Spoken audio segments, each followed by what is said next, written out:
Join me now on the Knicks edition of the Knicks Film School pregame show with the second half of the season about to begin, with the Knicks headed down to the nation's capital. It made sense to go get another guest from the nation's capital as the Knicks play the Wizards for the final time this season. And joining me from NBC Sports Washington, he comes highly recommended from the man, the myth, the legend known as Fred Katz. It's Mr. Chase Hughes. Chase, thank you for joining me. Thank you for having me. I appreciate the kind words from Fred. Maybe I'll have to put him as a reference on my resume. Listen, the Fred Katz endorsement I've heard has gone a long way. I'm looking forward to it one day paying dividends, and myself personally, and not just, getting someone as talented as yourself on a pod in the future. But thank you, Fred, as always, for these DC hookups that you continue to help me out with. Speaking of DC and the team that you cover, the Washington Wizards, I'm really happy I can get someone like yourself with some access to the team that might have a little more knowledge and help me figure out what this team is. Because I had Ava Wallace on the last time, and it was before the trade deadline, where the assumption was that Kuzma was going to get traded. There was no guarantee of what Porzingis or even Bradley Beal might be, because both were struggling with their injuries. And like we should mention, as of this moment, it's about 10 a.m. on Friday. Bradley Beal is questionable for tonight. So we'll see. He didn't practice this week. We'll see if he actually plays in this game against the Knicks tonight. But just generally with the team and the vibes of the current roster, how are they feeling about the direction of the franchise? Like, you could specifically this season, and are we going all in for the play-in, or even potentially, I know they've played better, but potentially even the playoffs, or will the injuries kind of dictate how the direction of the franchise goes? Well, the vibes are pretty good right now because they've won 10 of 14 going into the All-Star break. If you go back 27 games, which is back to when they won a game in Phoenix against the Suns, and in that game, Wes Unseld Jr. put Daniel Gafford into the starting lineup. So it was kind of a turning point for their season. They're 17-10 in their last 27 games, and that's a third of a season. That's as close as you can get to a third of 82 games. Over that stretch, they've had the sixth best net rating. So they've been legitimately good for about a third of a season. But injuries have really told the story of this team this year. They've been incredibly streaky. They had a 10-game losing streak right before that point when they put Daniel Gafford in the starting lineup, and that was their longest losing streak in 10 years. And back then, 10 years ago, they were tanking. Like, they were in the middle of a rebuild. They were about to draft Otto Porter Jr. third overall. They had just taken Bradley Beal third overall. So it was completely different motives and expectations back then. But this season, they've also had 2 winning streaks of 5 games or more. And it's very unusual if you look at teams that have lost 10 straight games in a season and also had 5 straight wins in a season. The Wizards have had 10 straight losses. I think it's 7 times in their franchise history, and never before have they had a single winning streak of 5 games or more, and they've had 2 this year. So it's been a really unusual year, and it's all been about injuries. And that's why I thought, maybe at the trade deadline, if they were serious about making the playoffs, they would do something to try to shore up their depth and make it so that their floor was a little bit higher in case they did encounter injuries again. But they haven't had injuries recently. They've been healthy, and so they've been winning games. So to relate this to the Knicks, the 10-4 stretch that you just referenced, ironically started with a victory over the New York Knicks. That game at Madison Square Garden, that was kind of an inflection point for the Knicks as well. That's the day that Mitchell Robinson left the game with an injury and has not since returned. Potentially could return tonight in Washington. We'll see how that goes. He's been upgraded to questionable. Has been a full contact participant in practices so far this week. But to your point, third in offense, second in offense, third in net rating over those past 14 games. And then, as you also mentioned, going back even further, the stretch, even more so, has shown that they've been playing good ball. So this is, we had the Knicks played the Magic a couple weeks ago, and they also have a stretch. I think it's 19-14 over their last 33 games. And that's why you can't really look at the record to how the team is playing. And I wonder, going into the final, however, I believe it's 24 games remaining for the Washington Wizards. what the goal you would foresee is. Is it just get through keep that stretch going, and then we go into the offseason with the Kuzma decision, and then obviously the Porzingis decision with the confidence of this is what this team can be over an 82 game stretch, or is there other things that they're looking to find out about this team? I think it's make the playoffs. I think if they make the playoffs this year, especially if they have a winning record, then they would see that as a step forward. Maybe not like a substantial step forward where all of a sudden they're legitimate title contenders, but it would be a step forward. And I think it's something that they would go into the offseason and try to build off of. They haven't had a winning record in 5 years. They made the playoffs a couple years ago with Russell Westbrook. That got bounced pretty easily in the first round by the 76ers. But, of course, they weren't in the playoffs last year. So if they got into the playoffs this year, I think they would go into the offseason and potentially have more first-round picks to play with in terms of trades, because actually the Knicks own their first round pick this year, and it's lottery protected. Okay. So I've been kind of fascinated by which way the Wizards might prefer to go on that, because if you do have that pick convey this year, obviously it'll be a first round pick. Technically, that's not the best case scenario for that draft pick, because if you look ahead like 4 years from now, it could potentially be 2 second round picks, not a first round pick. But then it frees up a lot of first round picks in the next few years that, maybe you could just be bigger players in the trade market if a star did become available. If you have the salary to match, all of a sudden you could toss in 2 or 3 first round picks or maybe more and really go for it. So that's a definitely something to keep in the back of, I think, every Wizards fan's mind as they watch the rest of this season. And I do think that the Wizards have a good chance of making the playoffs. Right now they're 9th in the East. They're only a half game behind the Atlanta Hawks, who are in 8th. But they've got the most home games remaining in the NBA. They've played a lot of road games so far. And they've also got a pretty manageable schedule because they've played a difficult schedule so far in terms of opponent win percentage. And they're healthy, and they're 17-10 in their last 27 games. So there's just a lot of things that would suggest that they have a good chance of making the playoffs. But you mentioned the Bradley Beal injury. I think that's a reminder that it wouldn't take much potentially to get them back to where they were a couple months ago. So they need to stay healthy. I think that's the biggest thing that will determine whether they make the playoffs. We've joked about a scenario where the Knicks play the Wizards in not the first play-in game, but the second play-in game. So like the 8-9 matchup. And the scenario of a win and the Knicks make the playoffs, or because they traded the lottery protected pick of their own to Portland. So if the Knicks end up in the lottery, they keep their pick. And if the Wizards win that game, the Knicks end up with an additional pick, because then it would convert this year. So it's a difference between the Knicks making the playoffs or getting 3 first round picks this year, because Dallas also, the Knicks have their pick top 10 protected. Look, I take the Wizards seriously. I think the Porzingis story of it all, and there's obviously the New York connection. And I spent the last 2 times that Knicks played the Wizards talking almost solely about Porzingis and his ties to New York, and obviously the history that exists there. I guess the only question I have is, as far as like your interactions with them, is like your personal projection of what will his future will look like. Will he stay in DC long term, do you think? I think so. I think the Wizards really like him, and they're very happy with how that trade has worked out for them. And I think he really likes playing here. He said a lot about why he liked the fit on the court and off the court immediately as he got here, about how it was much closer to home than Dallas. Being on the East Coast, he can fly to Latvia and cut a few hours off of that flight.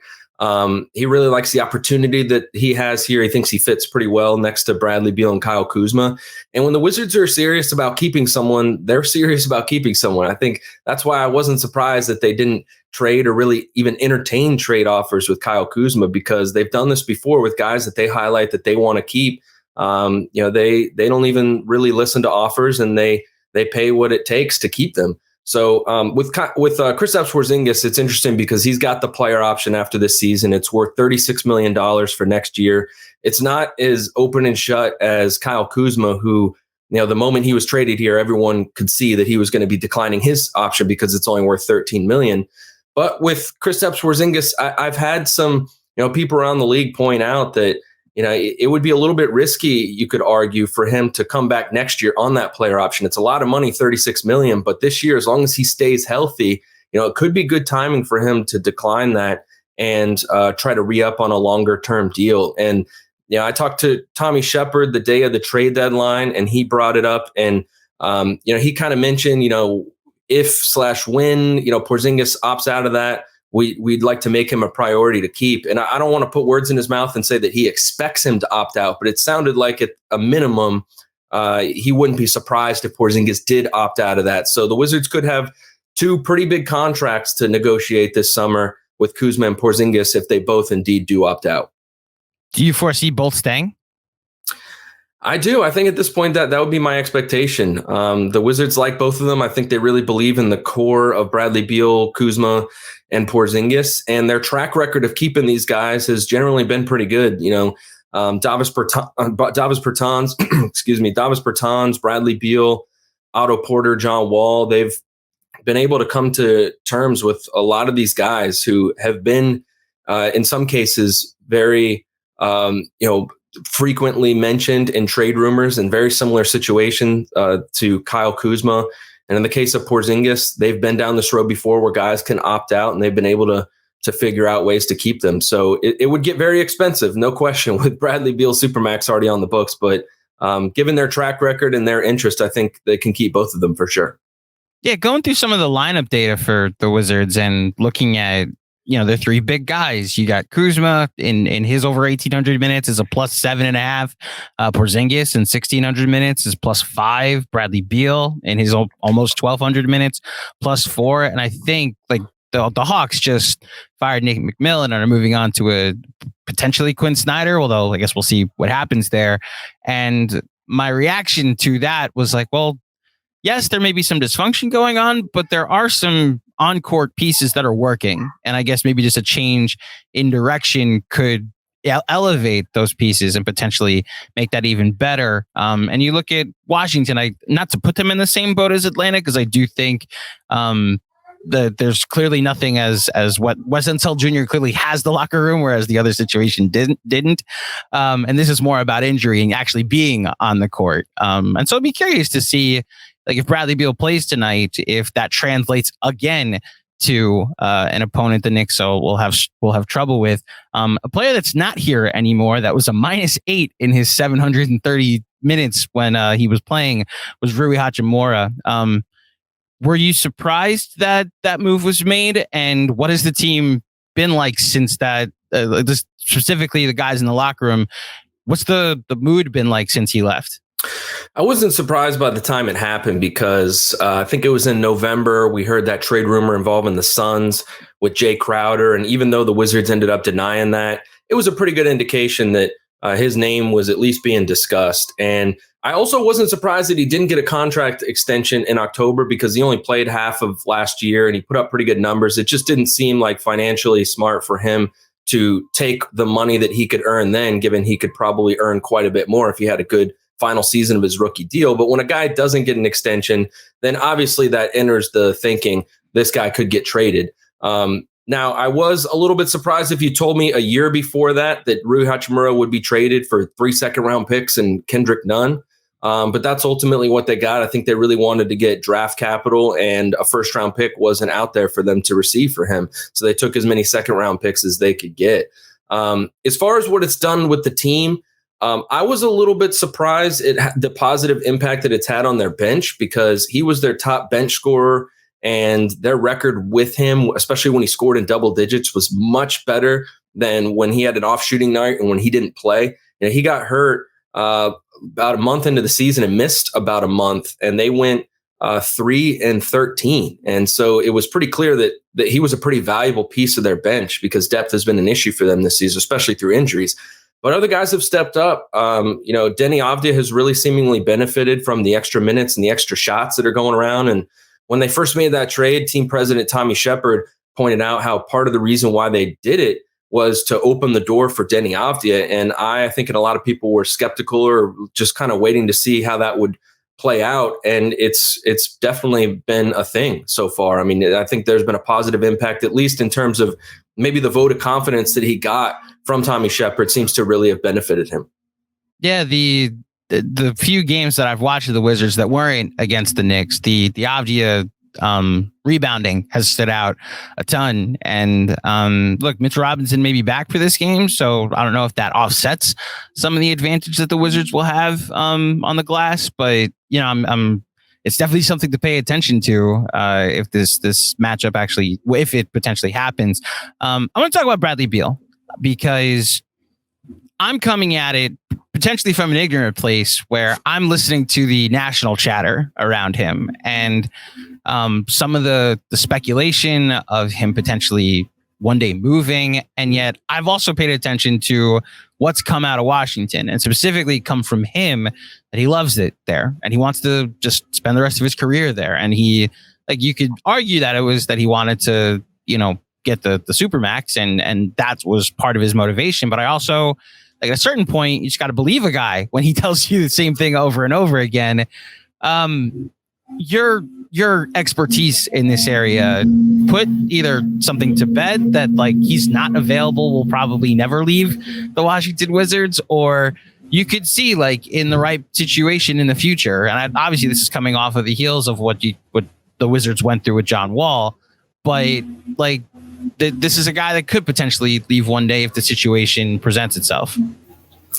Can't rule it out. I mean, certainly one day. I mean, he's half a season in, essentially, into a 5-year deal, and he's only 29. So he's hopefully got a lot of years ahead of him in this league. And we know the transience of NBA players, particularly those with control over their own situation. So you definitely can't rule it out long term, but not anytime soon. I mean, it's funny when you mentioned that he kind of seems to say the same thing every time. That was my reaction to the interview that he did with Mark Spears, where it was a lot of the same quotes. I mean, maybe word for word. Like if you went back and saw what he said before he signed the Supermax, he said very similar things. And even going back years before that, before he signed his last max contract, Bradley Beal, I think he's grown accustomed to answering the same questions over and over. So he sort of has these stock answers.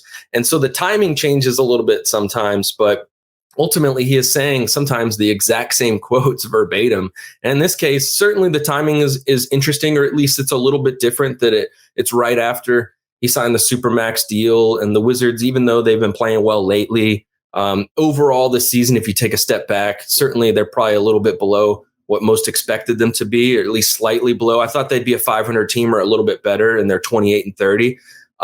But I guess it's a reminder that over time, you know, he's still going to have control over his situation. And if things do go south, then, you know, maybe he'll have some agency to make something about his situation. But he's got the full no trade clause, so he's got a lot of control. And I think the Wizards have maintained the same stance for a long time, which is they like him, they want to keep him. And if he ever asked out, they would accommodate that, but they have no plans to even entertain that idea because they like what he brings to their team. And, you know, he's played pretty well this season, especially when healthy. And lately it's been translating to wins. They're 13-4 in their last 17 games. So surely the Wizards are aware of that. And so, of course, they wouldn't want to, rock the boat, especially at this moment. I mean, obviously you can't trade, the trade deadline just passed, but, you know, right now it's actually working. The plan that they laid out and with the pieces they put around him, it's actually working as well as it's worked in a long time. So I think the Wizards are very happy with him as part of that equation. So it's not completely a one-to-one comparison, but in the mid 2010s, Carmelo Anthony was with the Knicks on a max contract that Phil Jackson had given him. And consistently, like from year 2, because the Knicks won like 17 games, year 1 of that extension, year 1 of that, not even extension, he re-signed with the Knicks. So in year 1 of that deal, they won 17 games and drafted Kristaps Porzingis. And from year 2 on, it was like, well, Phil Jackson wants to trade him. And he was like, I have a no trade clause. I'm not going anywhere. And at every deadline, Knicks fans had to hear from the national conversation, like, why didn't the Knicks trade Carmelo Anthony? Why didn't, why is he still in New York with a team that's going nowhere? And it's like, he does not want to go. And it became a back and forth with him and Phil, which led to a little more chaos, which is why you could follow the breadcrumbs of when Phil Jackson was gone. Then he approved a trade to Oklahoma City.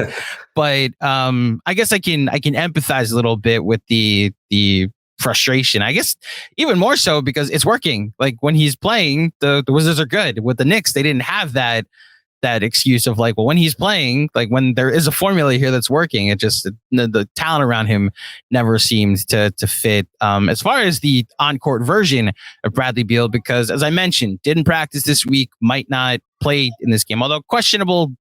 Actually, might actually assume that he will play tonight. Has he looked? If you want to put a percentage on the full version of Bradley Beal, how has he looked on the court? Given like he's 29, not like late like into his 30s, but has had a number of injuries that have kept him out. How has he looked on the court as far as the percentage of what Bradley Beal can be? I would say above 90%. Okay, I mean, wow. He's been banged up this year. So maybe he's not as mobile as we saw him during his best seasons a couple years ago, but the numbers have been really good. I mean, he's shooting a career high field goal percentage. He's shooting his best 3-point percentage in 5 years.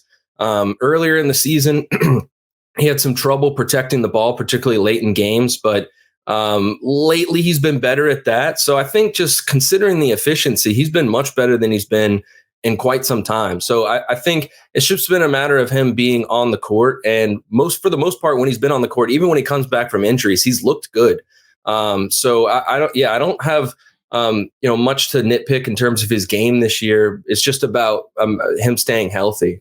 Defensively, obviously he's not Marcus Smart out there. He's not a defensive player of the year, but I think when the Wizards have a good structure around him and they have been able to put a lot of rim protection behind him this year with Daniel Gafford and Kristaps Porzingis in the starting lineup, those guys rate as two of the better rim protectors in the league.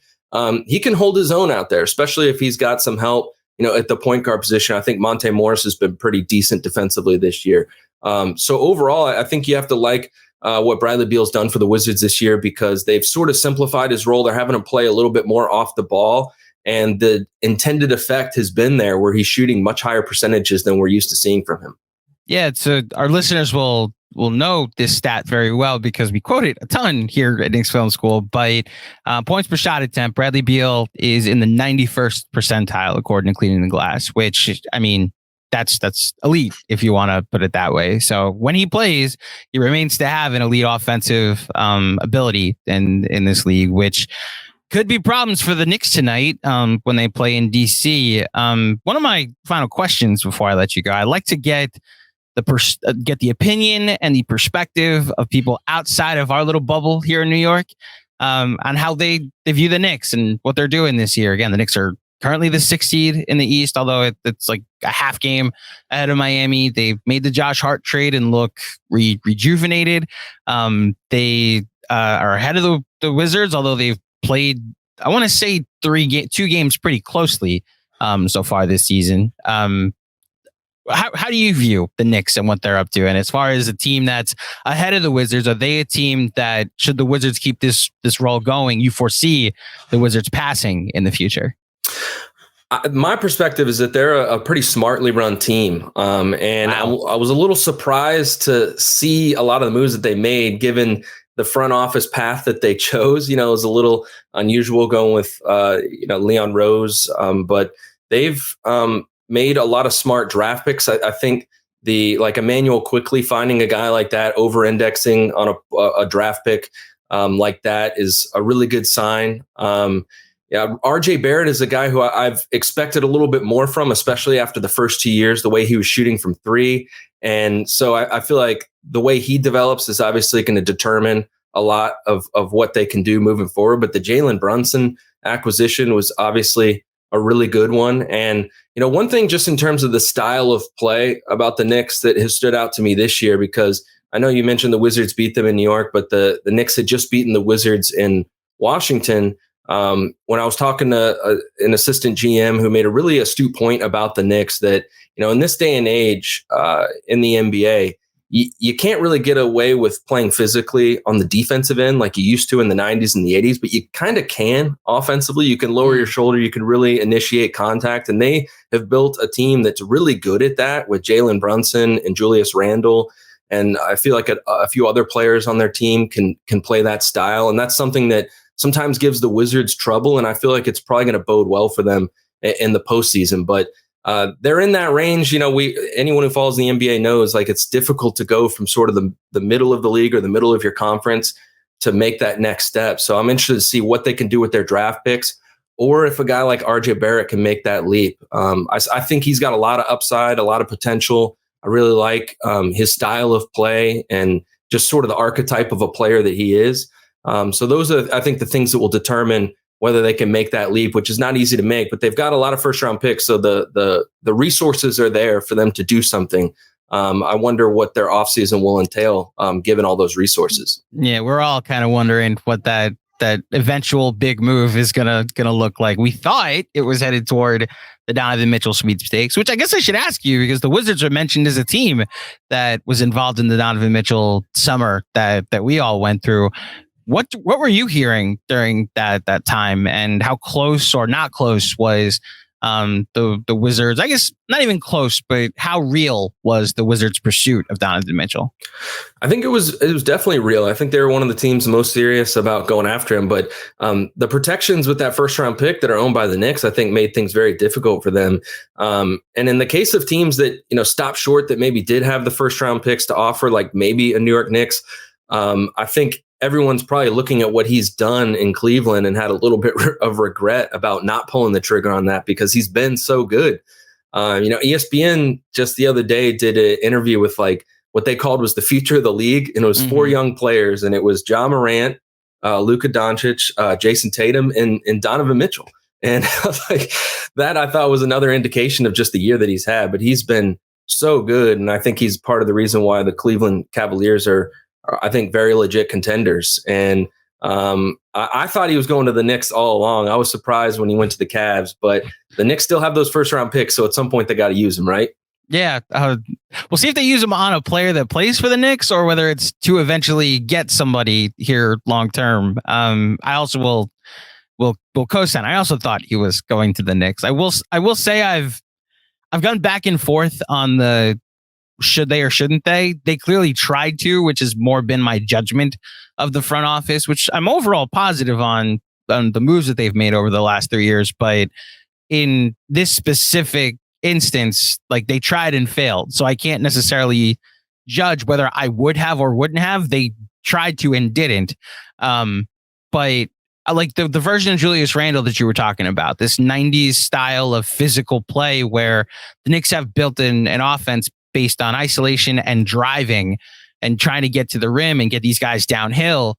And Julius Randle, I don't know if that happens if there's another high usage guy like Donovan Mitchell in the rotation. I don't know if now, like, it's a problem I would have loved them to try and figure out, but is he a second-time All-Star? Is Jalen Brunson the version that he's been this year, especially in crunch time, if Donovan Mitchell is here? The Cavs and the Knicks, the 3 times that they played this year, have actually matched up very well, and the Knicks have won both home games because there's very similar styles of play, and it's based on isolation. It's based on not a lot of some pick and roll, but not a ton of pick and roll. And you see the breadcrumbs of what could have been. And I guess in Washington, you put in, I guess Kuzma would have been the main guy to go out in that deal, and you're basically replacing the Kuzma usage with Donovan Mitchell. I think that would have been it. Yeah. Okay.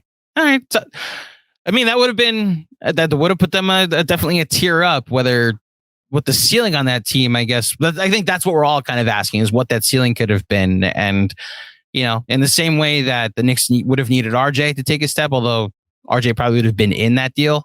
Well, I guess we'll never know, and we'll see what happens with Cleveland in the playoffs and what that ceiling eventually becomes.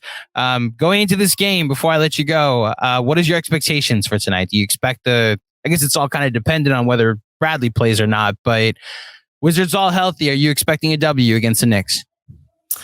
I'll expect a W, yeah, because it's at home. And one thing I'll be watching is just, you go 17-10 into the All-Star break, 10-4 into the All-Star break. Can you keep that momentum? Especially with Bradley Beal nursing an injury, which, by the way, was surprising because the last game they played was a week ago, and he took over in the fourth quarter against the Timberwolves. He had 17 points to lead them to a victory in Minnesota, and I guess tweaked his knee during that game. So they're calling it knee soreness, and then it's questionable and it's minor. But if it's already been a week and he's still questionable, it must have been, at least something that was bothering him pretty seriously. Not a long-term thing, but so if he doesn't play, that's definitely going to change the calculus. But I'll expect to win just because it's at home, and they've been pretty good at home this year. Yeah, that stretch, the 13-4, the 10-4, the 17-10 over the last 27. That should, any Knicks fan that's looking at this as like, oh, it's the Wizards, they're under 500, should recalibrate their expectations. This is a team that's played much better when they're healthy, and I guess that will determine, what type of team that the Knicks end up playing against tonight. Chase, you've been great with your time. I really appreciate you coming on today. Before I let you go, please tell everybody where they can find you and your work on the internet or at large. Yeah, you can find my stuff at NBCSportsWashington.com, and also hit me up on Twitter at Chase Hughes NBCS. And how about Instagram too? Chase DC Sports. There you go. We just started utilizing our Instagram more as well. So I appreciate the shout out. I just started like a couple months ago. I'm trying to build that following. So check me out there. Can fully relate to the notion. Believe me, I understand. Chase, you've been great. Thanks, man. Appreciate it. Thanks for having me.